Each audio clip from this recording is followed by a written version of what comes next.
I'm Nick Knudsen, joined by Will Miles. Welcome to the Read and Reaction Podcast, College Football Playoff Edition. We just want to offer a quick look at the College Football Playoff coming up this New Year's Eve, couple days from now. Will, we're going to start off in Dallas with the Cotton Bowl. Alabama and Cincinnati face off in that 1-4 matchup. That'll be the first game of the day, Friday, December 31st at 3:30 on ESPN. Cincinnati comes into this game. They're unscathed. They had a couple of big wins early in the season that put them on the radar, the biggest being their victory in South Bend against Notre Dame. And this team they were on the radar as a potential college football playoff team all year, Will. They fought through it, and they get through the schedule. You might not be super impressed by their schedule. Yeah, wins at Indiana, at Notre Dame, versus UCF. I'm going to go through the next impressive game is probably SMU and then Houston in the conference title game. But, there's a couple decent teams in there. ECU's not a horrible team this year. A couple good wins in there for Cincinnati, but certainly nothing like the likes of what they're going to see on Friday. And I think that's some people's hesitancy for being all in on a group of five school making the playoff. But in Cincinnati's defense, Will, they enter the Cotton Bowl matchup here, a 13-point underdog to top-ranked Alabama. But of the 16 playoff semifinals, including this year, 7 will have featured double-digit spreads. So, and we've certainly seen some stinkers among big-time programs in the college football playoff semifinals. So I don't think this is a sacred thing that you can't allow a group of five school into. I think Cincinnati earned their shot, and certainly that win over Notre Dame probably propelled them over the top. Yeah, I think Cincinnati might. I'm surprised that this is like a 13.5-point spread. I have been less than impressed with Alabama this year. We've all watched Florida sort of flounder, and the Gators almost were able to come back and beat Alabama. Even against LSU, that was a game that they didn't necessarily put away. The game against Auburn, where they had to come back late, and then even the game against Arkansas, it wasn't incredibly impressive. And A&M, obviously, they lost that game. And so, you're pinning a lot on that Georgia game. I think we saw what the top end of Alabama can be when they played Georgia. And I think those teams sort of match up in a way that Alabama is able to take advantage of. But I think Cincinnati's a different team, right? So you look at Desmond Ridder at quarterback. He's a good player, not a great player, but a good player. And Bryce Young wins the Heisman, but you start looking at their stats, they're not that different. Young averaged 9.3 yards per attempt. Ritter averaged 9.0, 30 touchdowns and 8 interceptions versus 43 and 4 for Bryce Young. Young doesn't run the ball at all, though, and Desmond Ridder, 100 rushes for 361 yards. So, when you start looking at stats like QB rating, Young's a little bit ahead. When you start looking at stats like mine, yards above replacement, Ritter actually pulls a little bit ahead. And usually, the team with the best quarterback is the one that wins. But you start looking at this and you go, okay, well, if quarterback is equivalent, then where are the advantages? And I guess you could say a lot of things about Cincinnati's schedule, except for the SEC hasn't won a bowl game yet. And you start looking at, there's no doubt that the SEC is a top heavy league in particular this year. And so I think there's reason to look at it and say, hey, this is I think you would be wise to take Alabama to win the game, but I think you'd also be wise to take Cincinnati to cover. I think 13.5 is a lot of points considering some of the hiccups that Alabama's had along the way. Well, so to your point on Alabama this year, you had the 2-point win in the swamp against what we now know was a disappointing Florida team. The win against Ole Miss, though, looked like it was going to quiet some things. They absolutely smoked that Rebels team that's playing in the Sugar Bowl that had Matt Corral coming in. They were on fire coming in out Alabama on that one. Bama smoked them, but they followed that up with a loss at Texas A&M the following week by 3 points. But down the stretch here, Will, is where some of the concern has creeped in. You had a 6-point win against LSU. That was pretty ugly. A sloppy 42-35 win against Arkansas. A borderline miraculous victory against Auburn, 24-22 in that 4 overtime game where they needed a last-second drive. And then, of course, we all watched that SEC title game where Bryce Young locked in that Heisman and really pushed it into another gear against the Georgia team that, a lot of people had penciled in as the number one team all year, deservedly so. Georgia had deserved it, but Alabama, they don't have that week to week consistency, but we did see they do have that high end speed. So here's my question, Will. You got a Cincinnati team with a ton of talent coming into this game. I saw this. I was lucky enough. I got to see this team play live on a Friday night here in Tampa at USF with about 47 other people in the stands. And I'll tell you, they were the type of team that when they were clicking and converting and executing, you saw the talent. They were a much superior product than what USF was putting on the field. But you saw the talent across the board. They had good skilled players at every position. And the quarterback, Ritter, he's going to be an NFL guy, not a big time quarterback class in the league this year. He's going to get a solid look in the draft this year. So don't underestimate what they're putting out offensively. My question, though, Will, is how will the Cincinnati defense match up against Bryce Young and that Alabama offense? Are we going to see more of a performance? I think Cincinnati's going to score a few points, but are we going to see more of an Auburn type performance or more of a Georgia type performance out of Bryce Young in this offense in this game? Well, I mean, so, Cincinnati's defense ranks 4th in the country overall against FBS opponents, 4.2 yards per play. They rank 12th against the run, but that's not really Alabama's strength. They rank 2nd against the pass. So when you think about, I sort of mentioned that Alabama and Georgia, that Georgia didn't really match up that well against Alabama. And in some respects, that's because Georgia, from an offensive perspective, just doesn't match up real well. Georgia was going to want to throw the ball, and that's going to be a problem, right? Alabama was going to be able to stop the run in that game. You look at this one, Cincinnati, Alabama. I think Cincinnati's defense looks like it's got the ability to stop just about anybody in the country, really. But I think they have the ability to match up because of that pass defense with Alabama. And then the other thing is I think that this is more of an experience thing than I think people might be willing to give Cincinnati credit. So, I wrote an article earlier this week for Read Reaction looking at the all conference players for teams that make it to the playoffs. And I looked over the last 4 years, and what you find is that in 2021, the vast majority of the all conference players come from 2018. The 2018 recruiting class. And for last year in the 2020 playoff, the vast majority of the players who are all conference come from 2017. And this year, that's true for Cincinnati. It's true for Michigan. It's true for Georgia.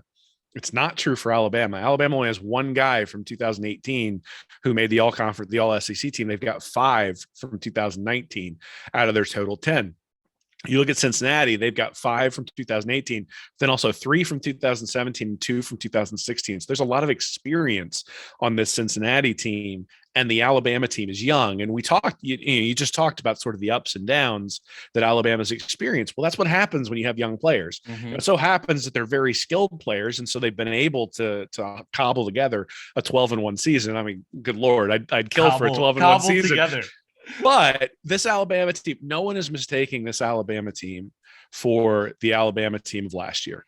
Last year's Alabama team was unbelievable. And again, if you look at that team, that one had 6 players from that 2017 class who were contributing and who were all SEC players last year. So they were right in that experience sweet spot. I think this year's Alabama team's a little bit younger when you look at that. And so again, it's when you get up on Georgia in the SEC championship game, I think, now granted, Georgia was up, I think 10-0 in that game, but once they got up, once they sort of, hit Drago and saw that he could bleed, then it was like, okay, we know what we're going to be able to do here.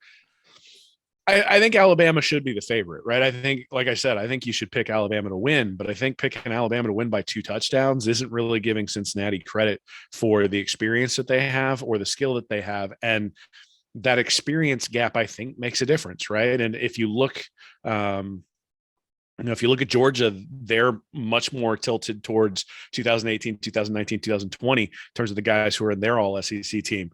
Cincinnati, it's all 16, 17, and 18. Not a lot of young guys on this team. Nobody's going to be rattled falling down by a touchdown or 2. Like, they'll be able to come back and fight. And so I look at it and I say, this one's going to be better. This one, it's the old Lee Corso, not, closer than the experts think. I think that's kind of what you're looking for here, is that Bryce Young is probably too much overall. But if he has a bad game, then Cincinnati certainly has the ability to win. And so this is one of those where if you think Bryce Young's going to have a bad game and Cincinnati has the defensive backs and the pass defense to potentially make him have a bad game, then, you may even take Alabama with the points. But if you just think that Bryce Young's going to pull it out, well, I think at that point you say, okay, but is it going to be 2 touchdowns? I don't think so. Hey, this Cincinnati team played very tough against Georgia last year in the bowl game. We saw them really give Georgia a run for their money last year. So I do think they have proven they can't stand on the field with high level SEC talent. What gives me hope with Cincinnati is Ritter.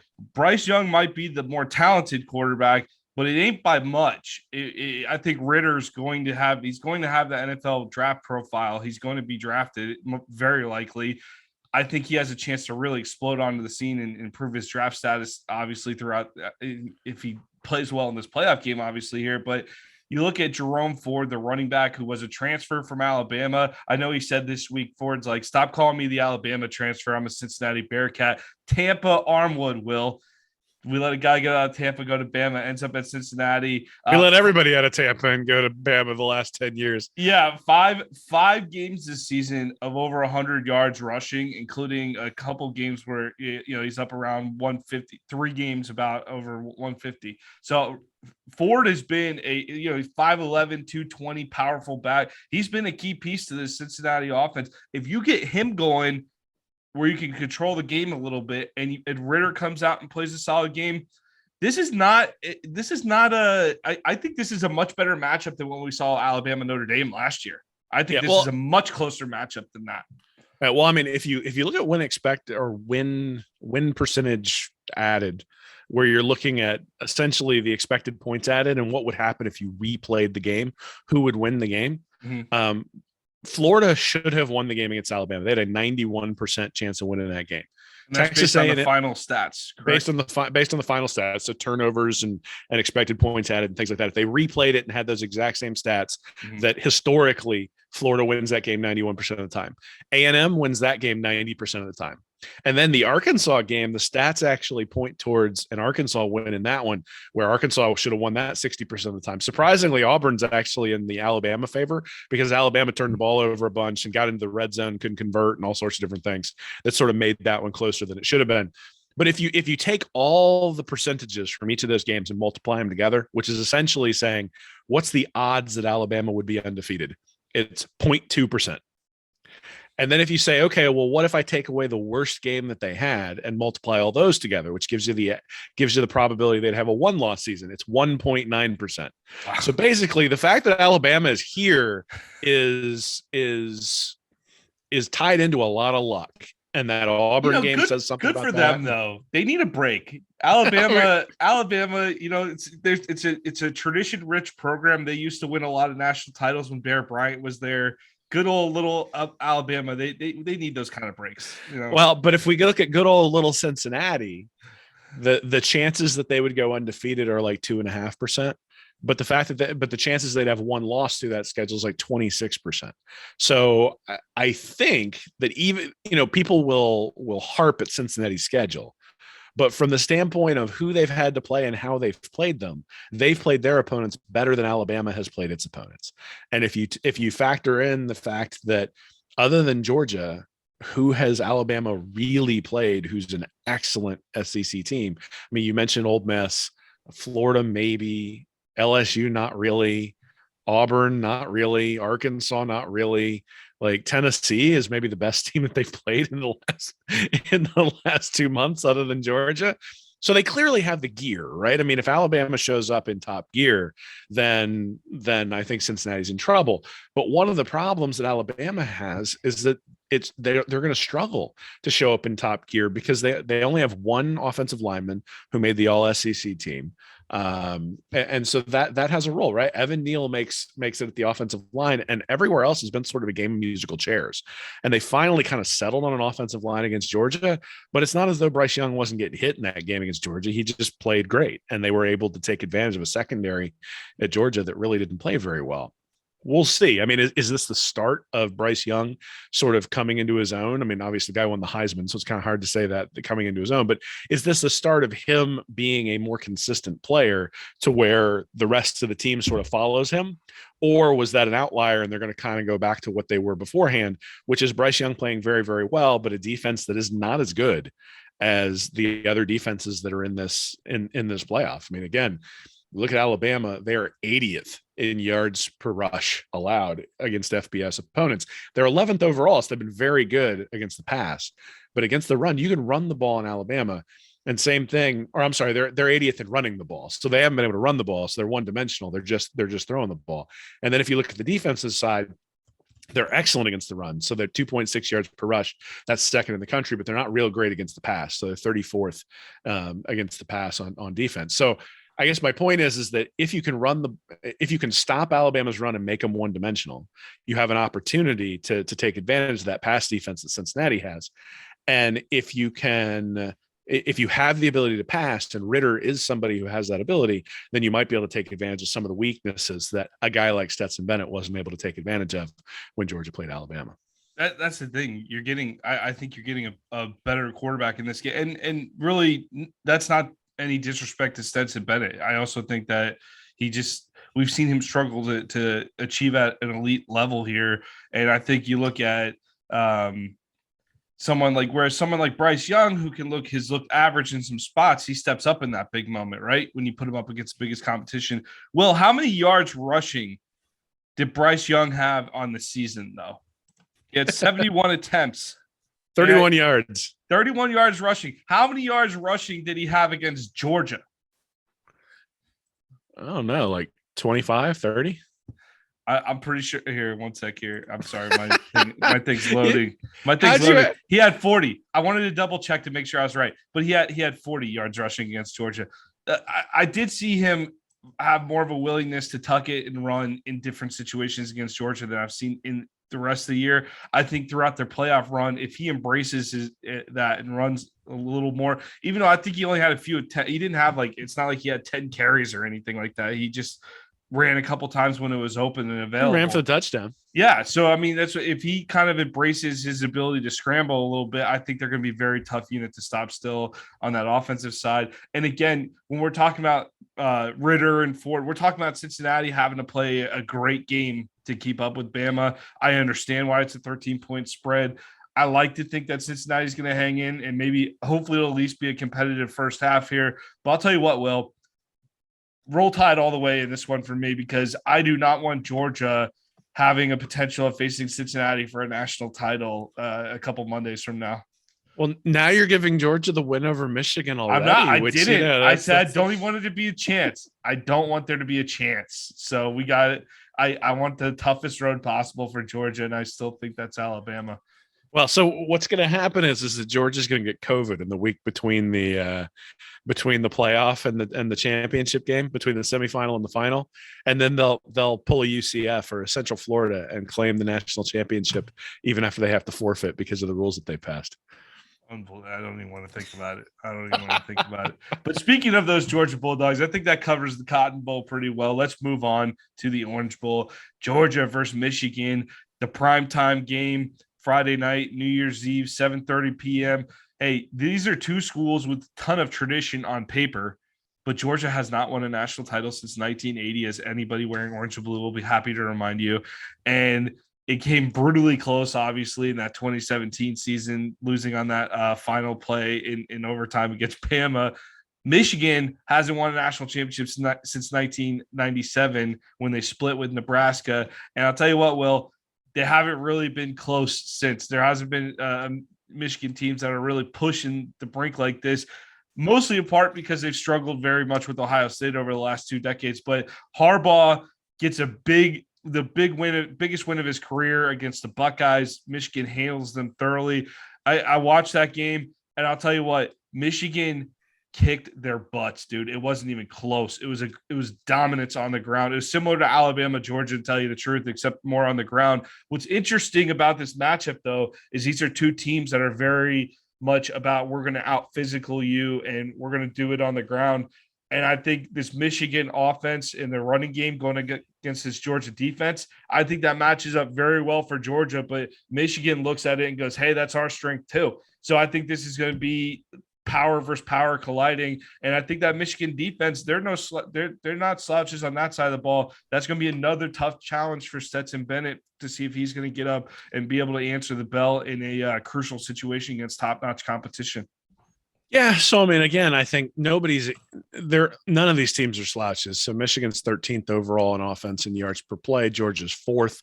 You then look at defense, Michigan's seventh in yards per play allowed. Georgia's second. So really it's kind of a wash. Like, there's a lot of scenarios that can happen there. I think when you look at the overall sort of picture, though, you would say, just looking at the statistics, that Georgia has an advantage with Stetson Bennett over Cade McNamara. The difference is that McNamara has thrown 77 more passes. And part of that, the yardage is almost identical. So he's had a much lower yards per attempt. He's only thrown 15 touchdowns versus 24 for Bennett, but he's actually been in some games that were close, other than the one where Georgia just completely nosedived. And, it's funny. You look again, if I look at EPA and look at the win expectancy based on stats, Georgia didn't have a game. They were 100% based on the stats in every game they played, except for Tennessee, where it was 97%. And then against Alabama, it was 1%. So, they got thoroughly destroyed by the Tide, and everybody else, they just completely obliterated. And I don't know. Is it because they froze? Is it because when you get up by a touchdown, Stetson Bennett is not capable of doing the things that he's able to do? You certainly couldn't play action down 10 points, right? Alabama was not going to sit there and just bite on play action fakes, which is a big part of where some of the big plays have come from. Even in the Florida game, Stetson Bennett threw up some just Hail Marys that were awful. Florida was able to get turnovers. It's just that Florida's turnovers, all happened at, their own 2-yard line, whereas all the turnovers that Georgia got in that game seemed to happen at like the Florida 4. So, the turnovers that Georgia got in that game turned into points. The turnovers Florida got didn't, and so that game wasn't close either. But if I go and I look at the overall stats, I think it's pretty clear Georgia's the better team. They were the more consistent team over the course of the year, but Michigan was a better team than Alabama over the course of the year when you look at the consistency. I mean, again, from their worst game, the game that they were most likely to lose was against Nebraska. They had a 38% chance of winning that one.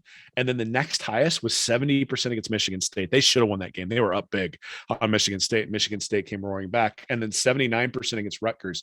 Everything else is 90% plus. And so, including Ohio State. Yeah, Ohio State was 99% based on the stats. It was a dominant win. It was a dominant win. Just want to stress that again. And if you look at the loss to Michigan State, I think there's been a lot of talk about Georgia sort of refocusing. Kirby was selling the moral victory after that loss to Alabama like nobody's business. I think there was a lot of talk about them refocusing after a loss. You look at Michigan after losing to Michigan State, 99% win expectancy against Indiana, 98% against Penn State, 96 against Maryland, 99 against Ohio State, and 94 against Iowa. I don't know how that Iowa game's 94. Like, I watched that game and there wasn't like close. No one thought Iowa had a chance to win that after Michigan got up by like 3. And you're like, well, Iowa ain't going to score. So, I actually think the two best teams in the tournament are playing each other.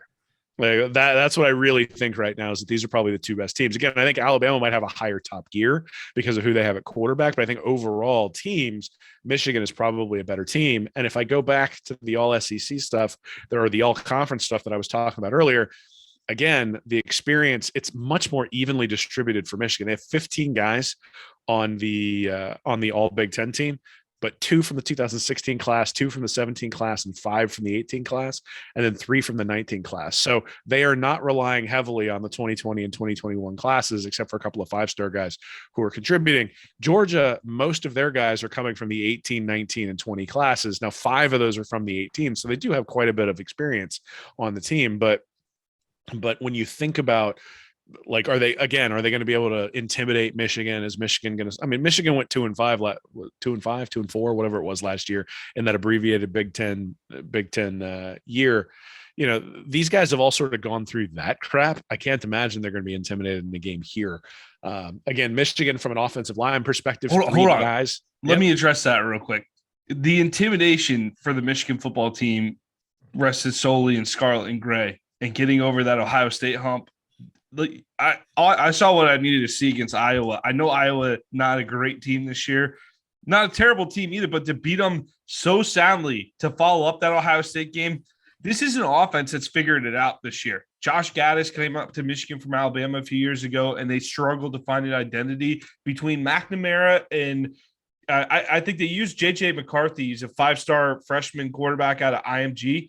They use him in situations where by the goal line where he's a little more mobile, and they use him strategically, kind of the way the Gators used Tebow in 06. This team only scored under 30 points 3 times all season, to your point with the statistics, Will. But I guarantee you, not only are they not intimidated by Georgia, that after getting over the Ohio State hump, their confidence is sky high, and they think they're going to win this thing coming into here. On the other hand, Georgia's coming in. How angry is Georgia going to be? Georgia's response is going to be the interesting question in this game. Yeah, well, again, I don't know what the answer is, because this isn't something where, like, if Alabama loses, you expect Bryce Young to come out and have a huge game. But I'm not sure Georgia wants to put the game on Stetson Bennett's shoulders, regardless of what the coaches are saying. And I think there are probably legitimate reasons that they've stayed away from JT Daniels at quarterback. But at the end of the day, the inability to develop a quarterback has haunted this program for the past 4 or 5 years. I mean, you already sort of tongue in cheek mentioned the walk-off Alabama touchdown for the national championship, but you have the fake field goal with Justin Fields the next year. You've got you've got sort of all the different quarterback controversy that's going on with Fields leaving because Fromm stayed. You've got the Stetson Bennett experiment the last couple of years. You got was it DeJuan Mathis, who was playing in that Florida game last year because they didn't have anybody to back him up. He started the season for them. You've got JT Daniels transferring with really an unbelievable high school pedigree. I was worried about him coming in, but then they brought in all these 5-star kids. They got, Carson Beck, they got Brock Vandergriff, and, none of those guys have been able to beat out Bennett for the job. And, part of that, you have to start to wonder, is that because Kirby Smart is just comfortable having a game manager there at quarterback? He figures that if the defense doesn't get torched, he's comfortable having a guy who's not going to put the defense in a bad situation. The problem is that every time I've watched Stetson Bennett, I've looked at it and been like, wow, he's really close to throwing an interception here. Like I mentioned against Florida, there were just bad throws in that game. Right. And then when you start looking at the game against Alabama, the pick six that they got wasn't the only one that should have been a pick six. There were multiple passes where I looked at it and said, "Woo, they got away with one there." Would you agree? We definitely agree that Stetson Bennett has his limitations as a quarterback, but would you agree with the statement that I don't believe he was the one that cost them the SEC title game? I think that defense not performing the way they should. I think he is who he is. You can't ask him to go out and sling it like Bryce Young did in that game, which obviously limits you. So to that extent, he's guilty of that. But I think that if you look at who he is as a whole and who he's been all season, he could be in a very effective. I think he's more than a game manager. I think he's made a lot of plays for this team to get them to the point where they were the undefeated, unquestioned number 1 team going into that SEC title game. And I do think he's the right guy to dance with the one who brung you type of thing. But I do think that if Georgia's defense does what they're supposed to do, Stetson Bennett can have a solid role with this team. Yeah, I'm hesitant to throw too much dirt on Bennett the same way you are. At the same time, that game was over the minute Alabama got up by 10. Like, you and I both looked at it. I mean, we were texting each other back and forth. And yes, the pick six was not the thing that cost them the game, but it's indicative of the thing that everybody knows is the problem at Georgia. Because if the defense shows up and plays great, they're going to have a chance to win. But that Clemson game to open the year is sort of indicative of what happens if the quarterback can't really get something moving, right? So, a team like Michigan has a pretty good defense, 7th overall, 16th against the rush, and then 7th against the pass. Let's say they shut down Georgia's running offense, and all of a sudden you have to put it on Stetson Bennett's back. Do I believe he's not going to make a back-breaking interception? I don't. And part of that is because all year long, it was that ridiculous stat in the SEC championship game where he threw like 12 passes in the fourth quarter of the SEC championship game, and he'd thrown 12 passes in the fourth quarter all year long, right? When is the only time all year long that Stetson Bennett has really been squeezed and had any sort of pressure on him and had to make a throw? That's a good talking point. And it was in the Alabama game, and boy, did it come out, so it was going to the wrong place, and it was going to Alabama, and it was going the other direction. And he did, at some point, Georgia was going to need a quarterback to win him a game. And it so happened that it was a game against Alabama, and the quarterback is not capable of winning them that game. And maybe JT Daniels isn't either, but that is the dent in the armor is the quarterback position. There's no doubt about it. I saw there was some question with JT Daniels and COVID right now, and we'll wrap the discussion with, we'll save our fun COVID discussion for the end here. But real quickly on this game, you're down 14-3 in the third quarter. Let's say Daniels is out of the game. Whether he's in or out. I don't know, because I don't know how much of a difference he is versus Vandergriff or Beck at this point, because we haven't seen a ton of JT Daniels at Georgia anyway. I know he's been in a little bit, but how much will Kirby? So let's say Daniels is in 14-3. You're down in the third quarter. Is Kirby going to pull a Saban, put Tua in the second half type of deal? We're going to see Stetson Bennett have a short hook in the Orange Bowl. No, I think he's going to stick with him. And if he was going to have a quick hook, he would have pulled him in the game against Alabama, right? And Bennett was out there until the end in that. But now that you've seen that, because as much as we like to give Kirby Smart a ton of, we like making fun of Kirby Smart and everything. We're Gator fans, and you have the Kirby Awards and everything for dumb coaching every week, right? Like it's fun to talk about, it's fun to joke about, but we both know Kirby Smart is one of the top coaches in college football. Seeing what you saw against Bama, there has to be a contingency plan, right? There has to be. You would not, that would be foolish to not have a contingency plan at this point. And I'm tempting fate, because this was the same conversation Georgia was having about Stetson Bennett at the end of 2020, by the way. So here we are in 21 having the same conversation. But I think Bennett did play better this year than he did in 20. In fairness, I got a couple of friends who follow the Georgia program pretty closely, have some inside information there, and what they've said is that Stetson Bennett has consistently outperformed the other quarterbacks in practice. But 14-3 in the third quarter, are you pulling that hook? Forget Kirby. Then are you making that move to an unproven guy? No, I would have made the move 6 weeks ago. I mean, the reality is that this is the box that Kirby has pinned himself in, is that if he makes the change now and the quarterback flops, then it's not the quarterback flopped, and so it's the quarterback's fault. It's Kirby's fault. You didn't have him ready. You didn't give him the experience that he needed. You didn't bring him back when he, once he was healthy. You were going to beat Kentucky anyway. Why didn't you give the guy some reps, right? And again, I don't think JT Daniels is perfect, but it's not as though he has no experience. I mean, hell, he beat Cincinnati last year in the bowl game. So it's not a guy who's incapable of winning you a game. And really, to be honest, Georgia's defense played like garbage against Cincinnati last year, and JT Daniels had to win that game. And so, I mean, I think it was like in the mid 30s or something, and they wound up kicking a game-winning field goal in that one after he had driven down the field. So I just look at it and I say, you had an opportunity to be prepared for this moment by having him out there in games where you were way ahead, and you chose instead to not stoke the fires of a quarterback controversy.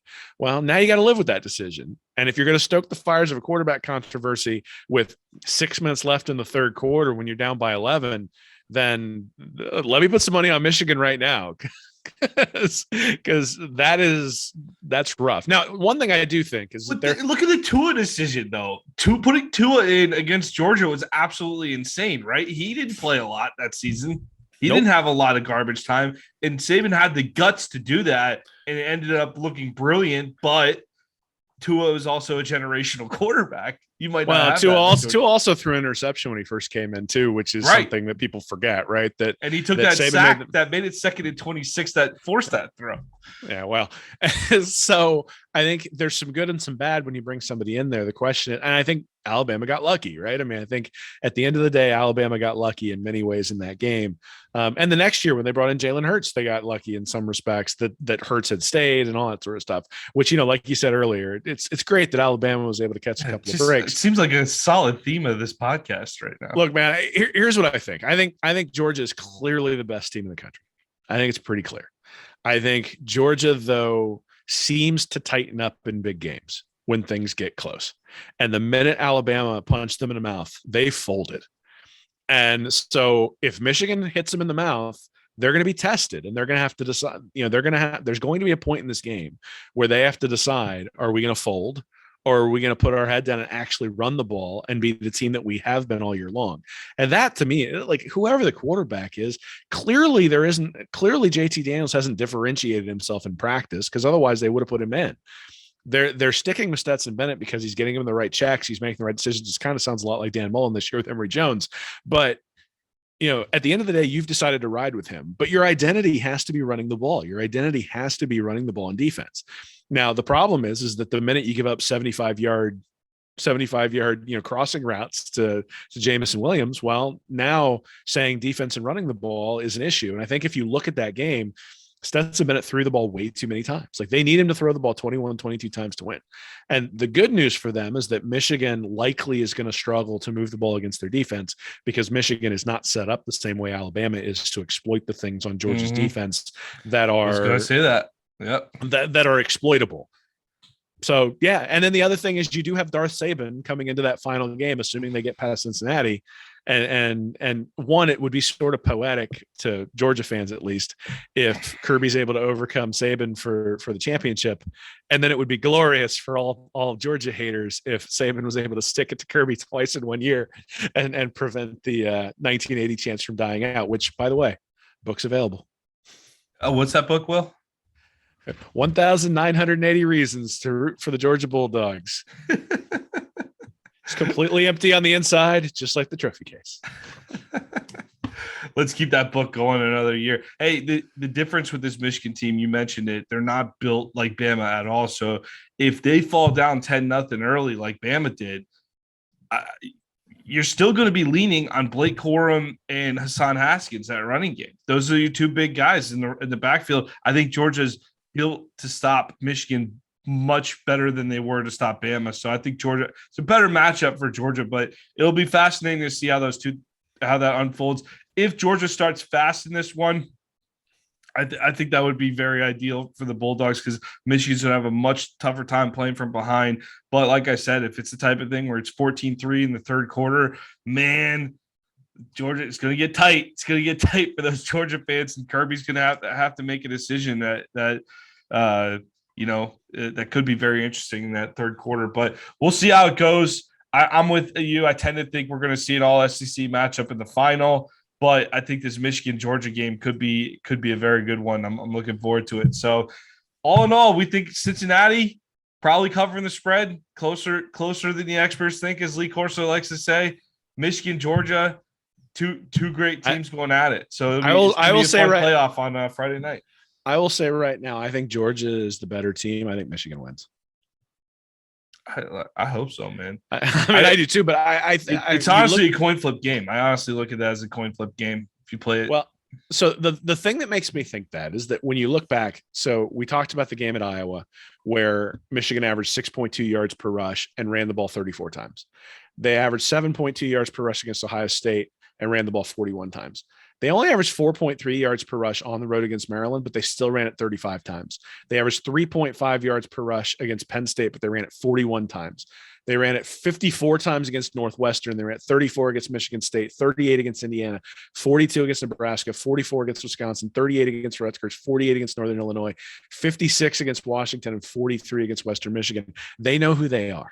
How many times were they playing from behind, though, Will? Much like this Georgia team, we haven't seen Michigan truly play from behind this year.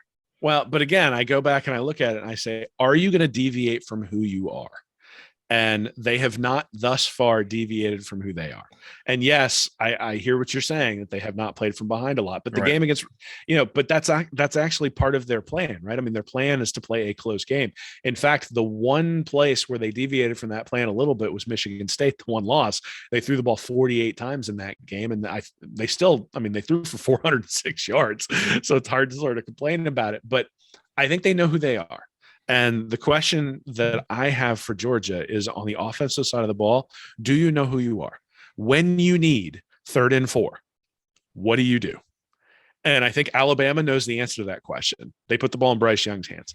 I think Cincinnati absolutely knows the answer to that question. They give the ball to Desmond Ridder. I think Michigan knows the answer to that question is, don't give it to McNamara, give it to a running back. I don't know that Georgia knows the answer to that question. And when you get down to these games where it's going to be a 3rd down conversion here or a 4th down conversion there, you got to know who you're giving the ball to in the fourth quarter when it's close. And what I saw against Alabama is if you're able to make them one-dimensional and put the ball in Stetson Bennett's hands, it can get ugly pretty quickly. Now we'll see. Maybe he'll make me eat crow. Maybe he'll be great against Michigan. And maybe it is a mental block against Saban, not a mental block against good teams. But the only good team really that Georgia played this year, I mean, Clemson. They're, as we're speaking right now, they're struggling with Iowa State. I think it was like 20-13 when I looked before he came on the board, came online here. I mean, win against Vanderbilt and South Carolina and Arkansas and Auburn and Kentucky and Florida, Missouri. Hey, you're talking about the SEC Southern, now. Georgia Tech. I am, and the SEC's down this year. Let's be honest, it is. And so I think they ran roughshod over the SEC in many ways because they're more talented, because this is the right timing for this Georgia team. Like the mixture of youth and experience is good for this team. More stability at quarterback than they had last year. And they ran into a down Alabama team in comparison to Alabama teams over the last 5 or 6 years and got absolutely murdered. And, I can't get that murder out of my head. I just sit there, I look at it and I go, it was like they were up 10-0. I was sitting there going, God, this team is never going to lose. They're just going to dance and I thought Alabama was going to be out of the playoffs, which meant they were going to get Notre Dame and Cincinnati and Michigan. And at the time, maybe Michigan would have lost to Iowa. So, hey, bring Oklahoma State in here too, and they can have a national championship where they don't play anybody good. And all of a sudden, the buzzsaw from Tuscaloosa is going to come into town again if they're going to win. I don't know, man. I think I struggle to get that Chainsaw Massacre out of my head. I think I'm interested to see. I think Michigan's got a real shot. If both coaches play their dream game in this Orange Bowl, I think it's going to be very much an old school football game. Lots of running, lots of defense, and like early in the fourth quarter, it's going to be something like 17-13 either way. And I honestly think it's going to come down. It's going to come down to that fourth quarter. If both teams play the type of game, turnover free, conservative football, like I don't think you're going to see a lot of craziness on the offensive side of the ball in this game, unless one team, if Michigan comes out and they like pound Georgia up front. Like that could get ugly quick, but I'll tell you the thing that would be interesting to think about is, and this is maybe where I disagree with you. So when Harbaugh had a ton of time to prepare for Florida back in 2017, he knew that they had an inexperienced defensive backfield, and he ran some really creative stuff that he knew was going to take advantage of the zones that Florida was going to play. And he had guys basically flashing in and out of zones to free up deep shots continuously in that game. And in fact, Florida was ahead because they threw 2 pick sixes. Michigan did.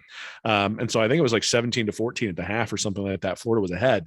And then Michigan just absolutely demolished them in the second half. And the reason they demolished them were things that Harbaugh clearly had put in to confuse guys in the defensive backfield to earn his team deep shots.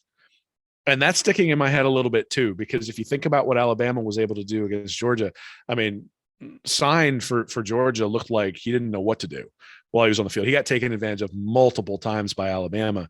And I know Harbaugh saw that on tape, and now he's had a month, right? He's had a month to prepare. They had a couple deep balls against Ohio State too. By the way, if you run the ball as effectively as they can, they'll get their deep shots. Well, but my point is you've got a guy with an NFL pedigree preparing for Kirby Smart. And for all of the Harbaugh sort of slings and arrows that go his way. And I think Michigan does need to get the job done this year, because if they don't, Ohio State's going to be coming back for revenge next year. There's a reason Harbaugh's 1-5 against Ohio State. It ain't going to be pretty either next year. So, from the standpoint of that, this is their shot. But I think when you give a guy with NFL level experience a month to prepare, that's a real advantage. And I'm interested to see, because if Georgia just decides to run out the offense that they ran out there against Alabama, now they've had a month to prepare too, and we'll see what they do. But that's what sticks in my head too, is Michigan was the more prepared team. Now, granted, it was a Jim McElwain team they were preparing for, but they were doing things on offense that you don't normally see during a college football season. Like, it's not something you'd install on a Tuesday for a Saturday game that's coming up. You got to do that during the offseason when you prepare. And these bowl practices are very much like that. So I expect that Harbaugh is going to have some wrinkles to free up some deep shots. And he saw the wounds in that secondary for Georgia. And I'm interested to see how he takes those shots. Bowl season has become pretty I'm a college football junkie. I have all the bowl games on all the time anyways, but I'm not heavily invested in bowl games like I am the regular season these days, like I used to be when I was younger. But with the playoff here, we can tolerate this bowl season to get to these solid games here on New Year's Eve. Looking forward to it. The one thing, Will, that might stand in the way, and we're 2 days. We saw a game yesterday be canceled 5 hours before kickoff. And I know they got COVID procedures for college football playoff, but is there any way in hell that this thing is getting canceled in any way, shape, or form with any of these games? I mean, I don't know. I'm not sure that any of this stuff makes I sense think they're going to anymore. do everything they can. Yeah, I think you see the CDC slapping down the quarantine timelines. I think I saw someone on Twitter joke today that the quarantine time from the CDC is now 7 Mississippi. So, I mean, but so like that. the thing is that the NFL is an interesting example. So they moved back that Browns game a couple of weeks ago, and it got moved to like a Tuesday. I can't remember who they were playing, but they moved that game back to the Tuesday, and because one team had a bunch of COVID outbreaks, and then by the time they got to the game, like Sunday or Monday, somebody from the other team had tested positive for COVID. So you ended up putting the team that was inconvenienced by moving the game a couple of days at a further disadvantage. The Raiders, you wound up putting them at a further disadvantage because of the delay. And so that's the thing you'd end up gauging here. I mean, COVID's running rampant at this point. Like, we've had outbreaks in our neighborhood here. We've had outbreaks at school. We've had outbreaks at work. I mean, the reality is that people are getting it. And we can see that in the numbers. And so it's going to happen to these college football players in some capacity. And, I guess the Cotton Bowl and the Orange Bowl, at least it's not the Sugar Bowl. So nobody will go down to Baton Rouge or nobody will go down to New Orleans after winning the game and celebrate. I don't know, but I think obviously both coaches have protocols in place. They're trying to keep it as sort of, sort of as in-house as they can, making sure they do outdoor events and all those sorts of things. You never want anybody to get sick, but it's just the reality of the way things are right now. And, then they came out with those rules where they're basically like, if you can't field a team, you forfeit. And I'm like, well, that seems like an interesting line in the sand to draw. So you got to go bubble environment. You got Ohio State is out there going to Disney World, the same day they're canceling that holiday bowl. It's like, come on, guys, if we were going to cancel games, let's get back to maybe focusing on getting the game played overall. But obviously health is number one priority. Got to say that, because someone is going to say that if I don't say that. But at the same time, come on. I mean, Jim Harbaugh, I just like to picture Jim Harbaugh be like, come on, guys, just drink a glass of milk and let's go. Jim Harbaugh is going to be I don't know if I'm going to see a lot of I don't know if we got a chance of seeing the college football playoff actually get canceled, but I know the protocols are in there, so I just wanted to address it. So hopefully this will be the last bit of COVID we talk about ever in college football in these next couple of weeks, Will. Well, I mean, by the time we're on our 9th booster, we'll be ready to finally put it behind us. So it'll be good. We'll leave it there. I'm not touching that. All right, everybody. Happy New Year. Enjoy the games. This has been a look at the college football playoff from the Read and Reaction podcast. I'm Nick Knudsen, joined by Will Miles. Thanks for joining, and Happy New Year. 1980.